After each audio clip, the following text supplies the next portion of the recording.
Hello and welcome to Velina's Talk. This is the third episode of the second season of the digital format. And today's episode is focused on the future, as well as the role of technology on politics and society. My name is Velina Chakarova, and I'm the director at the Austrian Institute for European and Security Policy based in Vienna, Austria. My work includes research, consulting, and lectures on the global system transformation and geostrategy of global actors. This podcast is produced in partnership with Bharatvarta. This is India's leading podcast producer on politics, policy, and culture. My guest today is Tracy Follows. She is a futurist appearing in a list of the top 50 female futurists in the world in Forbes, regularly commenting on the future of technology, society, and identity. She runs FutureMate. This is a strategic foresight and futures consultancy working with global brands and businesses to help them spot trends, develop foresight, and fully prepare for what comes next. Welcome to this digital talk, Tracy. Oh, thank you, Velina. It's so lovely to be here. I've long admired this content series and your work. So thank you for the invite. Thank you also for being with me today because we have quite of an exciting agenda. You have also published a book, The Future of You, Can Your Identity Survive 21st Century Technology? And we will very much touch upon some of the key insights from the book. But before we start, before we start digging, I would like to ask a very simple question, which is, what is strategic foresight? What is futurism? And what is, in fact, your professional background? Oh, okay. I'll start with the easy bit. My professional background is I actually worked for over 20 years in advertising and marketing, and I was client side as well as agency side for some quite big tech companies like BT. So I guess one of the reasons I'm interested in technology and always have been. But I left all of that thinking, and that strategy work around insights and consumer insights and trends to set up my own company in 2015, which I really wanted to get ahead of the curve and focus more on strategic foresight than strategic insight, because I'd worked out that by the time you've worked out what an insight is and actioned it, everything's passed you by. So that you have to be much more forward looking. And I'd always been interested in innovation. So for me, strategic foresight is a lot to do with modeling and mapping and thinking of what's going on around us in the world as some kind of system that can be kind of plotted and understood. And I think that really helps when you're working in quite fast moving environments, if you're working in sort of trends and culture and fashion. And as we know now, sort of, digital technologies, where communications is changing really fast as well. So I think it's great because it enables us to have an anticipatory mindset, but it also allows us to prepare and rehearse for things, some things that might never happen, and some things that very definitely will happen. And it's an exciting place to be, because I think one of the things about the work, and I don't know if you agree, Velina, is I've never really thought of the future as singular. I've always thought of the future as plural. It can manifest in different ways, and we have different directions and choices to make. I suppose that's what I enjoy doing with strategic foresight, creating those alternative futures with other people, and then trying to plot our way towards our preferred future. But if it's not our preferred future and the worst possible future ends up manifesting, that at least we are prepared for that in some way. And speaking of alternative futures, what are the biggest risks that you anticipate ahead for 2022? Probably there are also, in your view, some risks that have been accelerated by the COVID-19 pandemic, but certainly there are also new risks in your kind of mapping of alternative scenarios. I think, well, there's a huge amount of risks that are still going to sort of play out, and one could think they are still part of COVID. They're not necessarily sort of after COVID. They're like the secondary or tertiary effects of a biological virus. We, even today, sitting here in the UK, obviously the news is wall to wall about food shortages, lorry driver shortages, energy problems with delivering energy, and some of the smaller energy suppliers kind of shutting down and going out of business. And you and I and many other people have been sort of either warning about this, or it's certainly been on our radar as one of the alternative futures. But these are some of the secondary, tertiary effects that are obviously going to happen after you've had a virus and after the political actors have taken some of the choices that they've taken, which is to lock down populations and quarantine healthy people and not just quarantine people who are poorly, which is what we've always done in the past, but we've decided to do it a different way this time. And of course, there's a huge amount of effects and implications to come out from that, which will never have really been seen before, because we've never, well, not never, we've very seldom quarantined so many healthy people for such a long time. So I guess one of the biggest risks is going to be over resources of all kinds, but particularly essential services and essential resources. And I think for a long time we've been listening to, particularly futurists, I guess, talking about the age of abundance, you know, how we don't really have scarcity anymore. Well, we're about to get slapped in the face, I think, with quite a lot of scarcity. And I just wonder how people are going to cope with that. So on the one hand, there's the issue around there actually being scarcity of resources that we have taken for granted for so long, and a couple of generations now won't even understand, you know, what a candle is. Probably, I'm talking about the West. And then I wonder what the effects of that will be, how people will cope with it.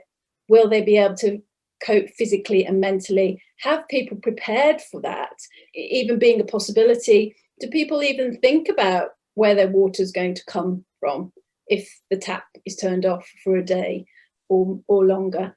And I guess that is one of the big risks. People might not cope psychologically with that very well, I think, but you know, that remains to be seen. And on that point, I do think we've got a huge risk with mental health. We've now got generations of school children who, I was just reading today, the figures are around their depleting mental health and resilience. And it's hardly surprising, because it's been one thing after another that's hit them and there's been no relief. It's like absolutely relentless bad news, negativity, and sort of apocalyptic sort of visions of the future.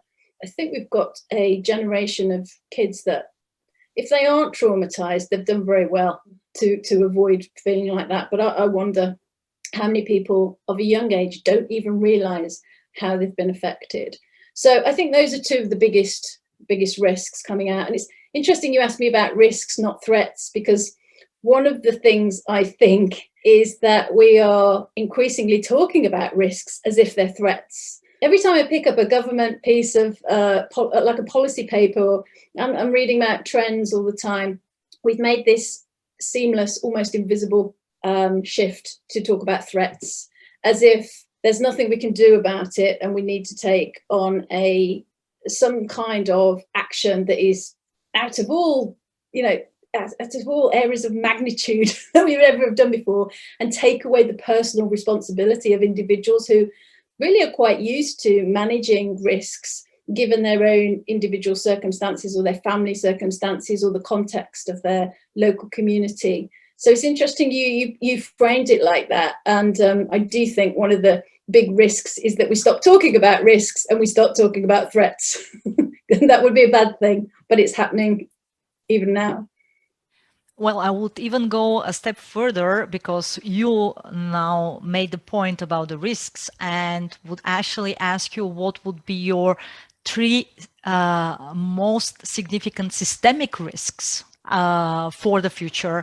And let me just maybe for the audience, define systemic risks. I mean, this is a new term. Basically, it appeared as one following the financial crisis in 2007, 2008, due to the fact that Lehman Brothers collapse unleashed a contagion throughout the global financial, economic, and trade systems with unprecedented consequences, what you also mentioned with second, third order effects. So what would be this kind of systemic risks? One of them was defined following the Lehman Brothers collapse as the too big to fail bank, or banks, meanwhile, of course, which, by the way, after 2007, 2008, became even bigger and bigger. So what would be your three systemic risks that really would keep you awake in the night? I think, well, one of the biggest risks is obviously, and you can speak in a way more informed manner than me about this, it feels like we are at risk of a proper war, like a proper global war. Now, I don't think that necessarily is kinetic. There is definitely, maybe we're even in it at the moment, where maybe we're at the beginning of it in some sort of proxy version of it, but it definitely feels like there's some sort of fourth generation information warfare. And I do wonder about the use of artificial intelligence in that. And that feels like a really systemic risk. Who is wielding the weapons of AI? Do we really even know that? Because it feels very much in the background, and it's difficult for everyday people to kind of get their heads around. But what we do know is that there's all kinds of messaging flying around, which feels like we're just watching it. It feels like there are certain players having their own battle in the information and media space. So I think there's a systemic risk about AI, where it resides, who operates it, and how deleterious it can end up being if we get into a full-scale sort of information war on a global scale. I think maybe another systemic risk is the vast inequality that could, I mean, it's here already. It's been exacerbated by COVID, but it could be exacerbated so much more now by the use or abuse of technology, or the access that people don't have to technology. So the implication for inequality, and not just between sort of the North or the West and the global South, is huge. It's huge even in nations and regions. And people are used to sort of rubbing along side by side. But I wonder how long that's going to last if certain stratas of society just don't have access to the kinds of technology that is going to be needed to fulfill, you know, an everyday life in a digital world. You know, how are you going to get access to essential services? And we've already seen it with the COVID passport to an extent. If somebody doesn't want a COVID passport, they may even have natural immunity. Now there's a risk for them that they'll be out of a job. Perhaps they'll never be able to find anywhere to work if this continues. And then on the global scale, I think we're going to have a huge amount of migration continuing. We've seen it on the southern border of America. We've seen it in other places. We've had our own sort of, you know, our own challenges with it in Europe in the past, 2015, 16. But I imagine this with COVID is going to create a lot more migration as well. And I'm not sure, you'll know better than me where and how that's going to happen, but I think there's lots of people already preparing for that and trying to put some policies in place. But quite frankly, I don't think many policies can really overcome that. And I wonder how welcoming or not, you know, certain nations are going to have to be to help everybody in the round. And I'm wondering about a third systemic. I mean, I guess it's the climate. It's the work around the climate. Is the climate really at an emergency point? Are we really on red alert? I wonder about that. I mean, I've always been a conservationist. I always believe in the conservation of the climate. I'm not 100% convinced that we're really in as much an emergency as we think. But if we don't sort out this point about energy and we allow China to continue, I know they've said that they're going to pull back on some of their coal-fired stations, but I mean, there's two things that could happen here.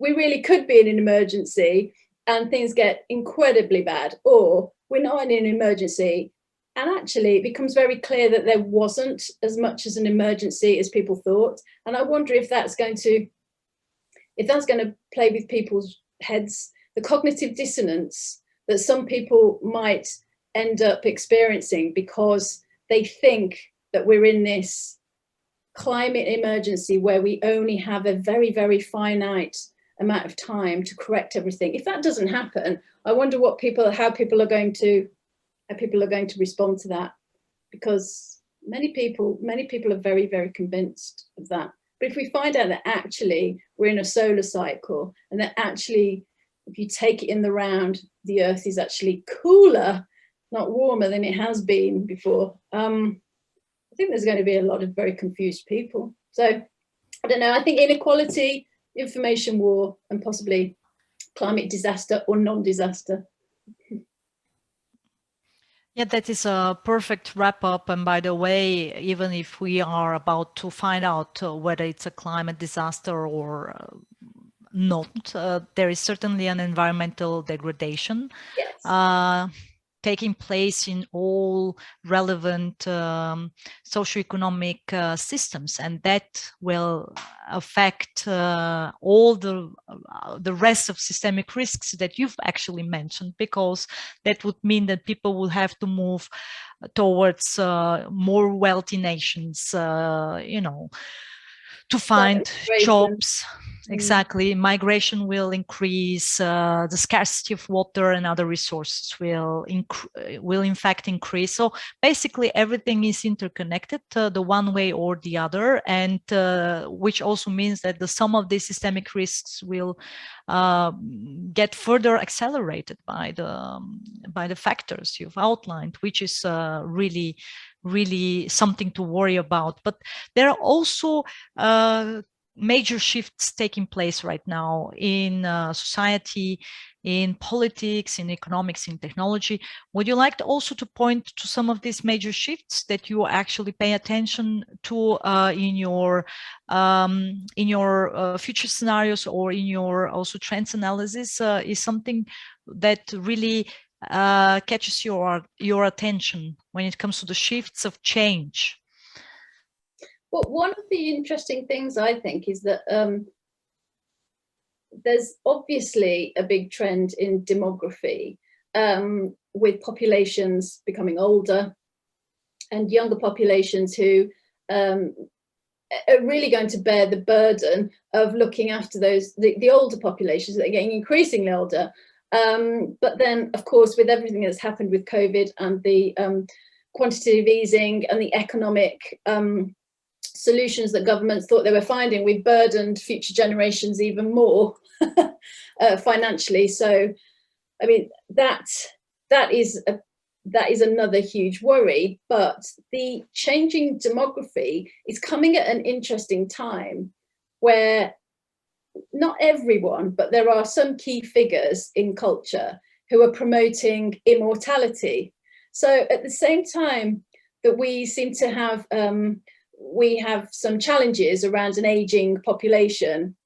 Yeah, all the challenges that's going to bring. We've got some billionaires thinking and talking about and requiring investment for a huge amount of work in sort of literally immortality. So we've got this strange attitude towards health, wellness, and the cycle of life and death, I think, at the minute. And it's almost like we culturally, we've become afraid of dying, afraid of giving up, afraid of the cycle of renewal. And I think that's kind of interesting. And also it could have some quite big consequences. It's almost like it's following the shape of our attitudes towards technology, that we think it's going to be progress forever, and it's to the right and upwards on a chart, all the way advancing and progressing and getting better over time. Whereas actually, I mean, I suppose the social change model that I have is more of a cyclical one.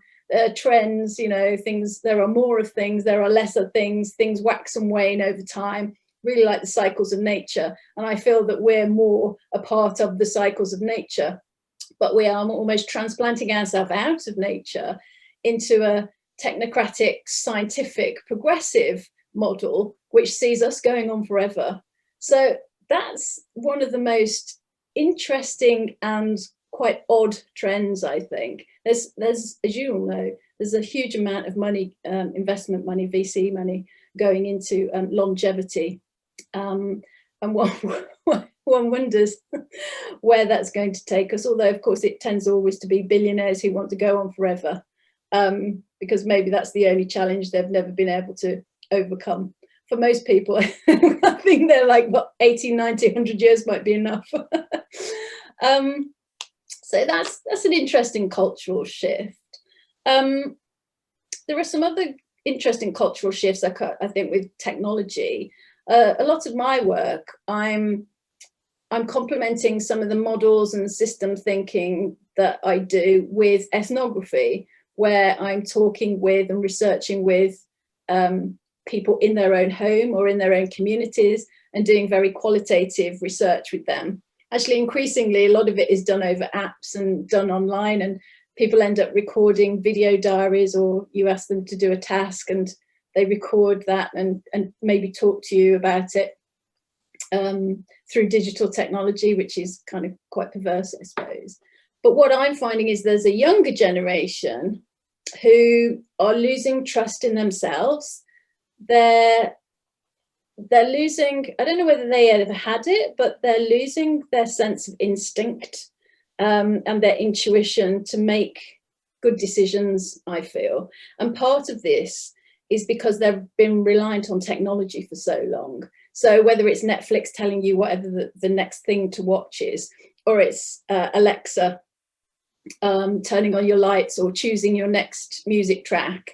I mean, those are flippant examples, but they're everyday examples.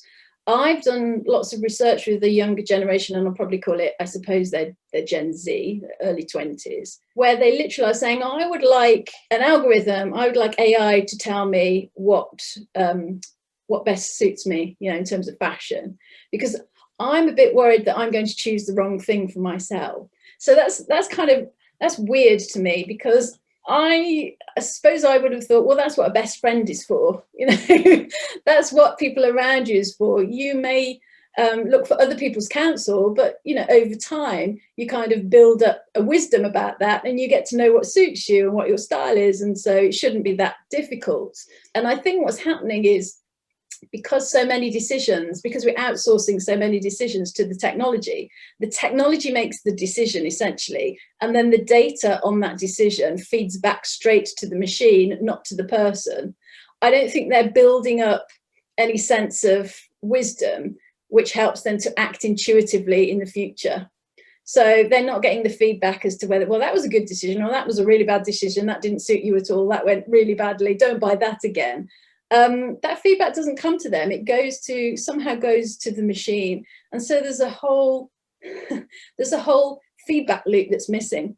So actually, when I was doing one piece of research, a guy said to me, well, I'd really like the fridge to tell me when I've had enough calories that day and lock itself down so that I don't overindulge.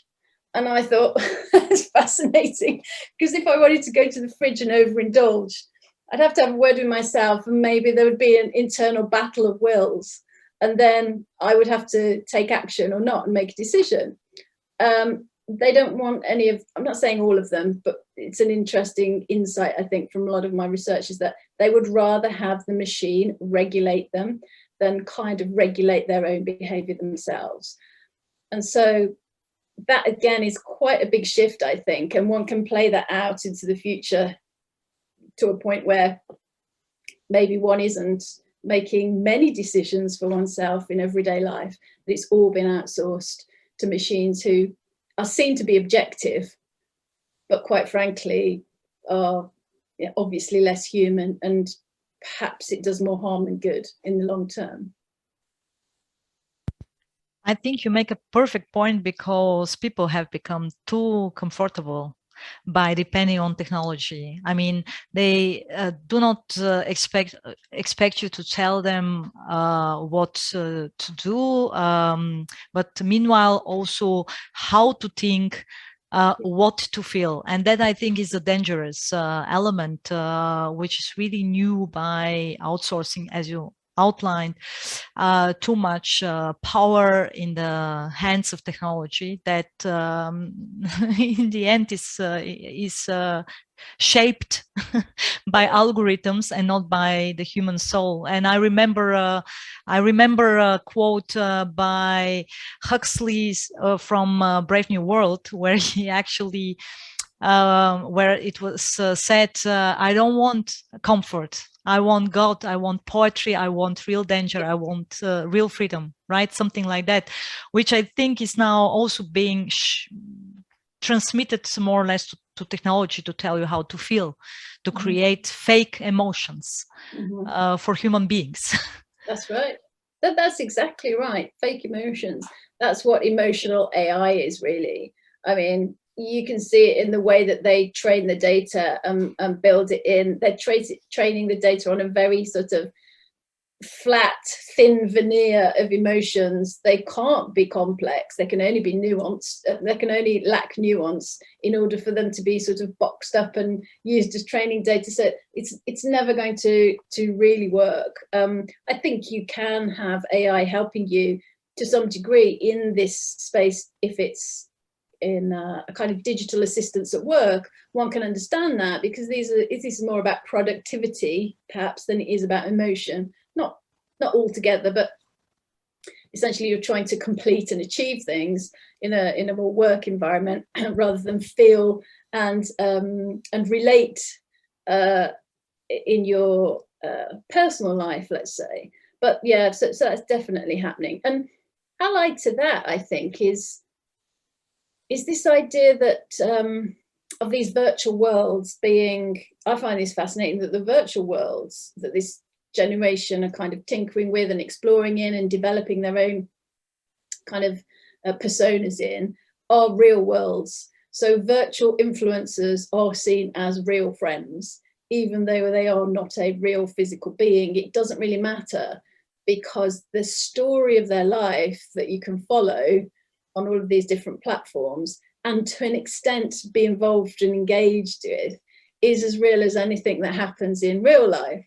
So that's another very interesting cultural and societal trend, and it's what's partly what's making us so interested in these virtual and fictional worlds, because we can build them with the values and the standards that we want, rather than the values and standards that we end up experiencing in real life. If we don't like those values and standards in real life, we actually have to get into a messy, complex confrontation with somebody, or we have to learn how to persuade others to our point of view. Well, you can sidestep all of that if you're in a fictional world where you're literally constructing the ethics or the values or the standards and even placing only the people you want in it. So I think, our expectations of how difficult or easy life should be, or how well designed it is to our own desires, is changing again. And we're seeing a real pulling away between the real world and the narrative of the fictional world. And again, who knows what that is doing to our mental states, to our psychology. It's going to be a fascinating 20 years time, 30 years time. It's going to be fascinating to see the impact of that, I think. And moving from the level of society to the level of nations, we are also in the middle of a fourth industrial revolution. So going back to the historical developments from the previous industrial revolutions, we have particular knowledge about the victor of any of these industrial revolutions, as that means the power, the nation that has been riding the previous industrial revolutions was also the power that could impose global norms, rules and standards, and could actually become a kind of a model for globalization. That happened during the time of Great Britain in the 19th century. That means the extent of of power during that time was also part of the fact that Great Britain could actually capitalize on the first and second wave of the industrial revolutions, and then US did the very same thing in the 70s during the competition with the Soviet Union. So who is going to ride the fourth industrial revolution? Who is going to be the winner of this industrial revolution, the fourth one? Is it going to be a decisive factor for ruling over the world in a sense? What is your take on that? And also, what will change following the fourth industrial revolution? What will remain the same in your view? I guess it depends how you categorize the fourth industrial revolution. I suppose I see it very much in the sense of since the 70s, we've been in a kind of, I suppose it's like 50-year kind of paradigm of information technology, following on from sort of the auto, following on from steel, following on from iron. We've had those industrial revolutions. I very much feel like, and I have for a long time, I've been saying for a long time that we're moving into and have moved into information biology.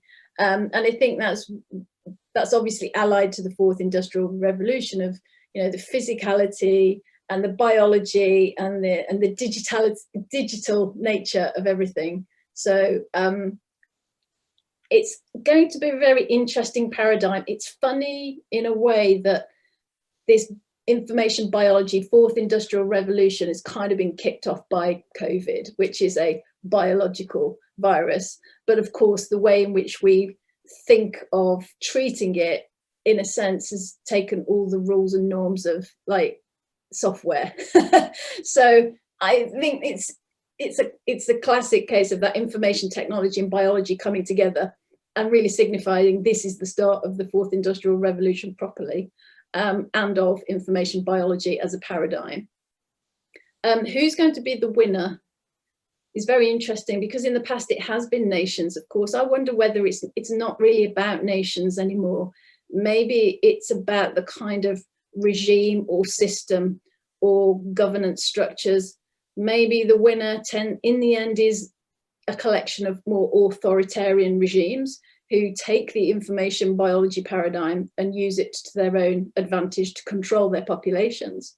Or maybe it won't be that at all. Maybe it will be, more freedom-loving, democratic, in the past, liberal democracies, and that actually there's a much more sort of decentralized way of using a lot of these technologies in a way that still confers upon people their personal responsibility.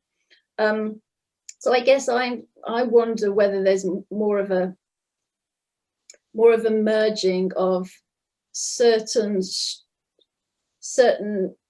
power brokers or strata in both China and the US, for example, who could use information biology to their own means. I know you think that I've heard you talk at length about the bifurcation of the world, and so one could think, well, maybe China will win out on this information biology, but then maybe you say actually it's the world's military powers. It doesn't matter what nation they come from. Maybe it's the most powerful military parts of many nation states that collect together to actually make a success of this fourth industrial revolution. I think one thing's for sure, at the moment, it feels like the fourth industrial revolution is certainly creating some kind of new neo-feudalism, some kind of society where it feels like there is, for the mass mainstream, the 80-90% of people, it's some kind of digital slavery. And I think that is the thing that we really need to avoid sooner rather than later. And so it's hard for me to see it as a national winner. It feels like there are other powers at play, but you can probably talk, obviously, much greater expertise about that than me. So probably, as you make the point, there will be a kind of a merger between a nation or between nations and big tech companies, in a sense that only that way it is possible to establish control and in fact become a winner out of the fourth industrial revolution, because it won't be sufficient for a nation, for a single nation, to ride the wave on their own. Even though that if we look at the current state of affairs, the major tech companies in the world are either American or Chinese ones, and there is a very minor share of the rest of international companies in that particular sector. But what is obvious is that the big tech is here to stay. The big tech has overwhelmed, basically took over from the big oil and from the big banks. And the question that comes to my mind is what role the big tech will play in the future. But also you mentioned artificial intelligence, and that is an additional question to you. What will be the real role of artificial intelligence? Where do you place artificial intelligence in this whole equilibrium? Yes, so just to finish on the previous point, one of the ways I think we can see this shift on the fourth industrial revolution is we're moved from the military industrial complex to the I guess it's the military pharmaceutical complex. It feels very much like that to me, which is the move from industry to information technology and now information biology. And it's the pharmaceutical players that seem to be at the moment kind of at the flagship of that, I guess. Yes, big tech. I mean, it's always struck me as interesting to hear politicians talk about how they're going to regulate and break up big tech. And we've seen these antitrust movements come into Congress, same in the EU, same in the UK, but nothing ever really happens. And the reason it doesn't happen is because the politicians know that they need the big tech platforms to win them votes and to carry out an election to enable them to canvass. I mean, it's kind of weird in a way when you think about, if you do think about Facebook as the size, or certainly having the power of a nation state, it's got a lot more customers. If you say it's got 3 billion users on Facebook, then of course, I don't know, the Prime Minister of the UK needs that platform to get himself re-elected. So it's always an ever-moving piece of chicanery or diplomacy dealing with big tech, but they never really have been broken up. And we've just seen them get closer and closer together to the point where potentially what we're seeing now, depends which way you look at it, but potentially what we're seeing is that some of the big tech platforms are literally carrying out the wishes of some Western governments. You know, they're carrying out some of the things that the government can't carry out itself. And so have sort of outsourced it to tech. And so I'd include things like censorship.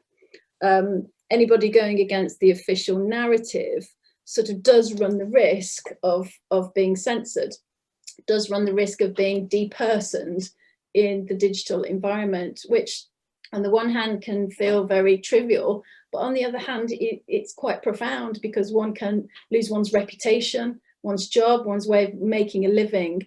And that is really detrimental to that person. Now, it's not the government that's carried that out, but it is the government in a sense through the arm of big tech.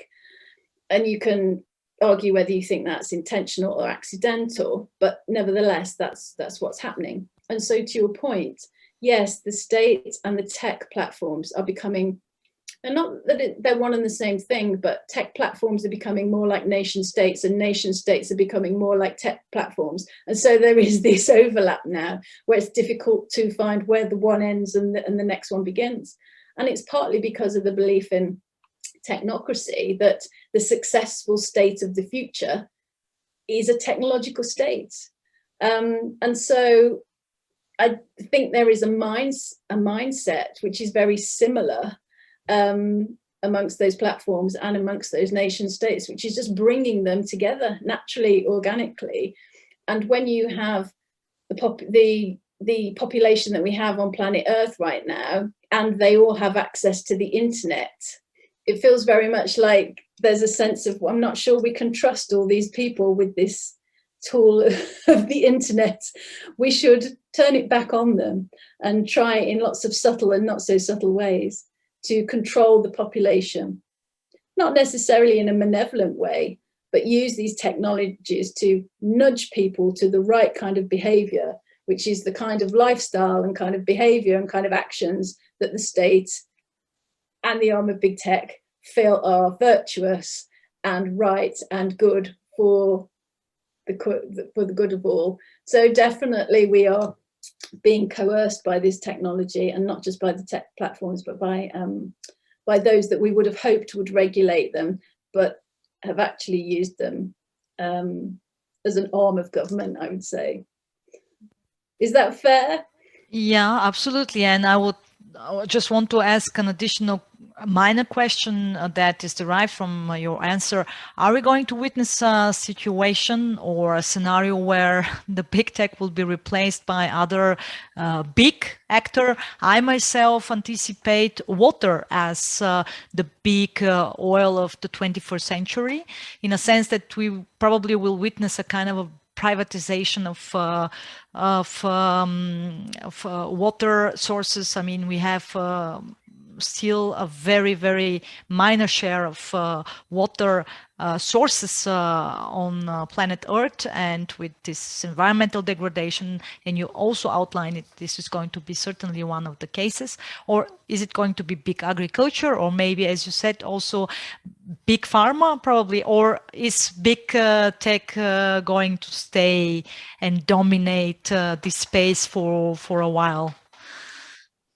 Well, I think you're right in terms of the resources, but I wonder if it's just on Earth. I think the thing about big tech is the billionaires involved in big tech aren't just interested. I mean, kind of in a way, they're not really interested in Earth anymore. I mean, yes, they'd like to control the population, but they're interested in the opening of the commercial and trade routes out in space, and, you know, gaining gold or gaining water from these asteroids. And actually, I think that's the potential for the future, in that we might be thinking about the Earth's planetary resources, what might happen to those, but they're probably thinking about the interplanetary resources, because their heads literally are, no pun intended, in the clouds, in that they already understand that we are moving into the cloud and up and off and away from the land, and therefore why would we be restricted in terms of anything that was done, any resources that need to be gathered, any laws and regulations that now need to apply, on any technology that needs to be implemented. I'm pretty sure they're thinking about it in an interplanetary context, and as we know, they're already thinking about the internet as an interplanetary connectivity, network connectivity. And so who's going to win out there? It'll certainly be some of the big tech players that we know now, but there will also be new players come into the system, the enhanced interplanetary system, I think. So I'm sure Bezos is ready for a new and vibrant challenger in that sort of enlarged worldview, I think. And speaking of new feudalism 2.0, which you also outlined, I remember when, in fact, Bezos went to space, that there was a lot of bashing coming from organizations and from the society, how the Earth's wealthiest person basically worth over 200 billion US dollars thanked his customers and also his employees, even though that he's no longer now with Amazon, but he basically thanked all of them. Financing it. financing his trip, Yeah. while we know that the median wage, the average wage probably is below 30,000 US dollars a year, which is absolutely ridiculous thing to do. But it What are we gonna perfectly do about it? fits. Nothing. We don't do anything about it, and the politicians don't regulate it in the correct way, so we just go on. Which perfectly fits into this scenario that you've outlined for us, by giving so many examples also on possible or alternative futures. And speaking of futures, there is one specific future I would like to touch upon, and that is linked to your book, The Future of You. Can your identity survive 21st century technology? So your book explores a lot the way how emerging technologies such as the AI are in fact affecting personal identity. So is your identity going to survive the 21st century technology? That's my first question. And whose identity is going to survive? Whose identity is not going to survive? That's such an interesting way of putting it. I hope it survives long enough for this show, because we'll be in trouble, won't we? If my identity, if I turn up like that guy who was in that that legal hearing who turned up as a cat. Do you remember that? Did you remember? He was like, I'm here, I'm not a cat. It was kind of funny, but it was also a signal of something, a profounder shift, actually, of you never know who's going to turn up and what they're going to look like, and if they are really who you think they are. So one of the reasons I wrote the book was because back in 2016, to cut a very long story short, I'd been receiving emails from Facebook to my email account, but then they were addressing me as Byron Lowath, a guy in his 30s by the looks of things. And they suggested, it was going on and on and on. They were suggesting I change my login details. I couldn't log into Facebook. So I put my passport in trying to get re-verified for Facebook, and Facebook came back and said, "You're not Tracy Follows." And I was like, well, that's interesting, because I'm pretty sure I am. Also, my Facebook feed literally has everything I've done every day for however many years. It made me understand that the machines were reading our identity, and actually the machines were authenticating us, not us authenticating ourselves. And so I started to realize that we got a distributed identity that was all over the internet in all these little fragments, and we didn't have much control over some aspects of it. And also, how would we actually sort of gather it back in? And that's how it started, really. And then you're right, in the book, I do think about the authentication in terms of whether we're going to get digital identities, whether there's going to be a global digital identity, or whether it will be down to nation states. At the moment, as you know, nation states are sort of taking it on a national basis. So in India and China, there's a very much more fully formed sort of digital identity system.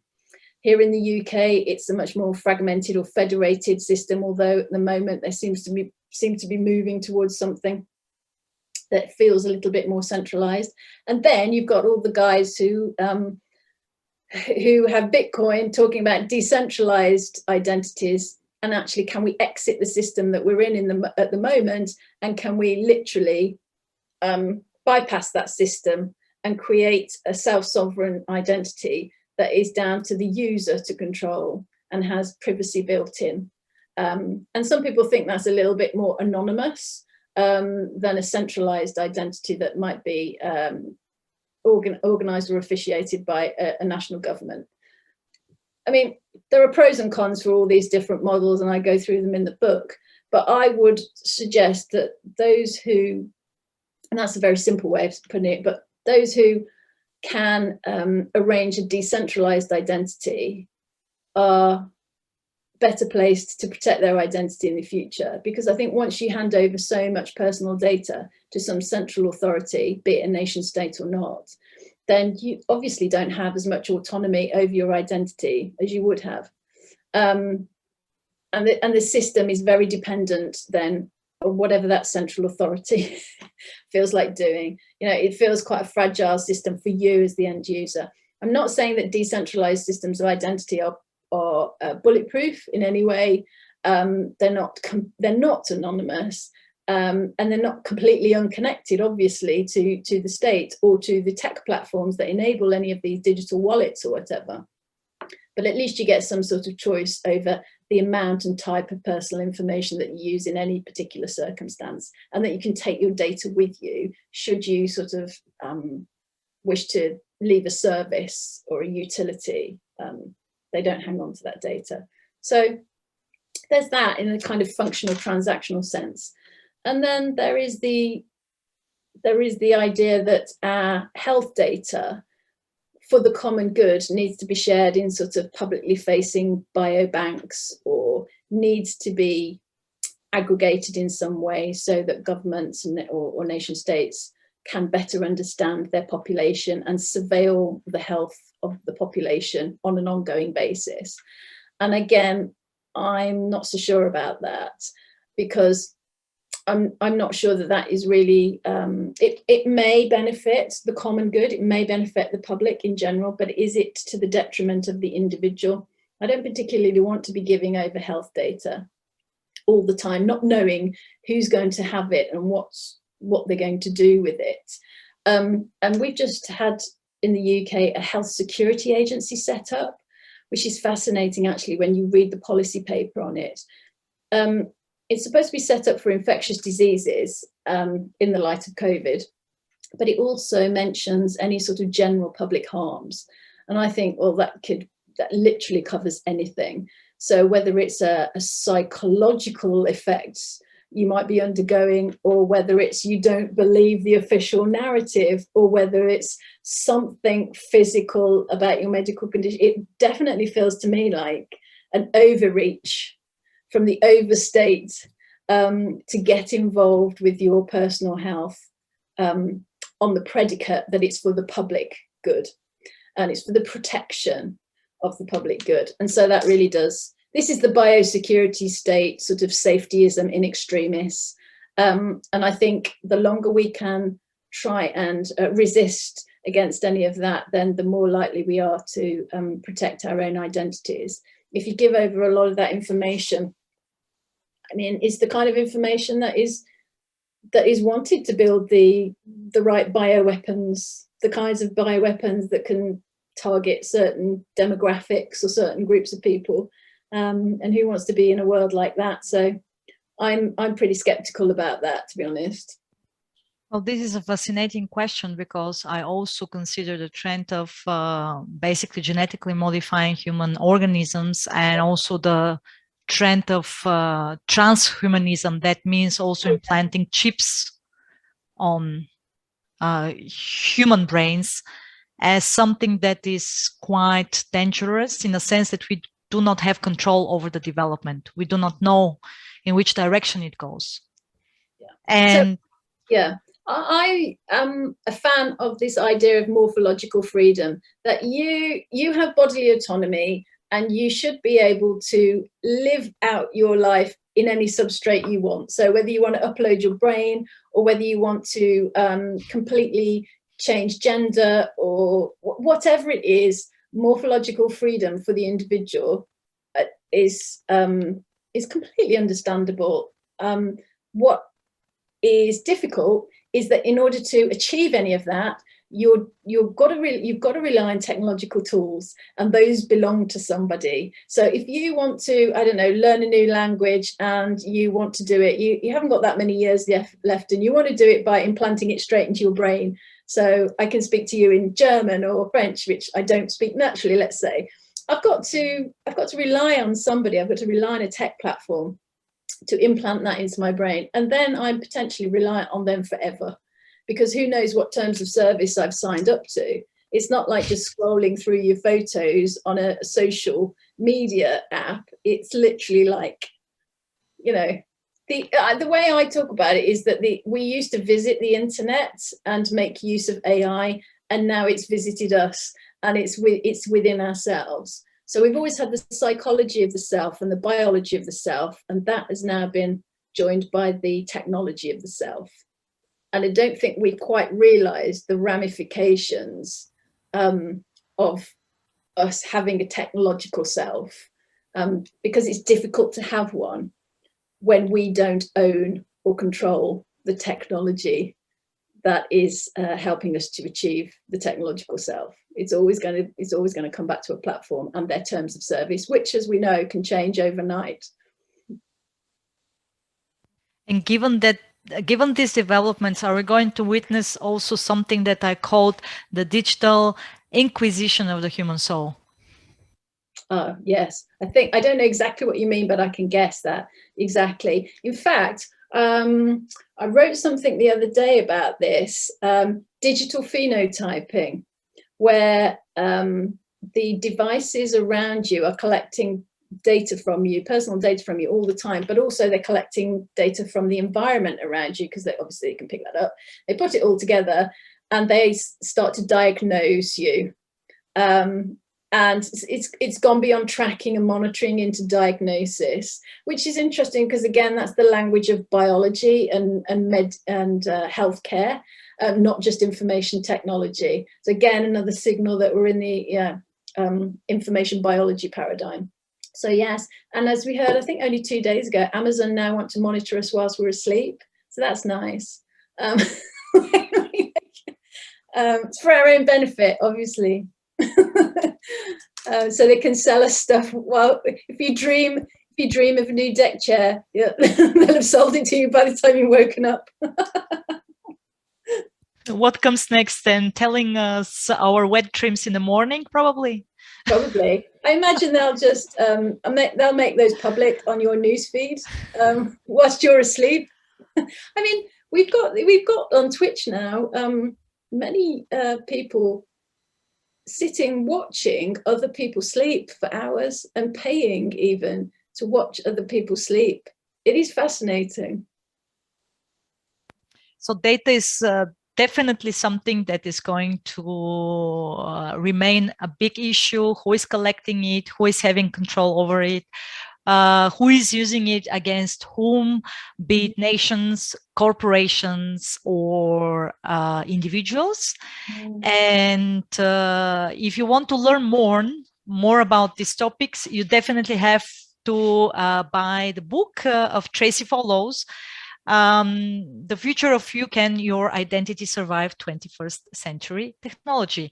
Tracy, I really want to thank you for this wonderful conversation. If you have probably some kind of a final remarks or final words for us, in a sense, to give us maybe a little bit of more optimistic picture of the world, the floor is yours. Fair enough. The answer to the question, can your identity survive 21st technology, is yes. It's just that we need to be much more aware of some of the things that are going on at the moment, debate and discuss them more. And if we're not happy with them, lobby the people who have the power and influence to help us change things, and resist what we know will end up in a sort of technological tyranny. But it's perfectly possible and doable. We just need to be more aware of it and more action orientated about it. So that's what I was hoping to achieve from the book. So just to make more people aware. And this is, I think, a perfect ending. I can only co-sign. Find your tribe, your community, your like-minded people to actually be more active, more also aware about all of these trends, all of these possible risks, which also are not final. Yep. We determine our future. That's and right. Our actions or non-actions actually determine the future, right? Yes, let's write an alternative future to the dystopian one. And the alternative ones, right? So you've been listening to and watching Tracy Follows. She's a futurist. You can find her on Twitter under Tracy Futures. You can also check her webpage, tracyfollows.com. Thank you very much for your excellent insights. Thank you, Velina. Thank you for tuning in to this episode of the Bharat Varta podcast. If you want to see more content like this, then don't forget to subscribe to our channel. We started Bharat Varta to facilitate long-form discussions on politics, policy, and culture. We don't necessarily endorse anything that was said in this episode. If you wish to offer us feedback, do reach out to us on social media. We are at Bharat Varta on Facebook, Twitter, and Instagram. You could also get in touch with us on our website, www.bharatvarta.in. The links are in the description below. Until next time, stay safe, take care, and Jai Hind.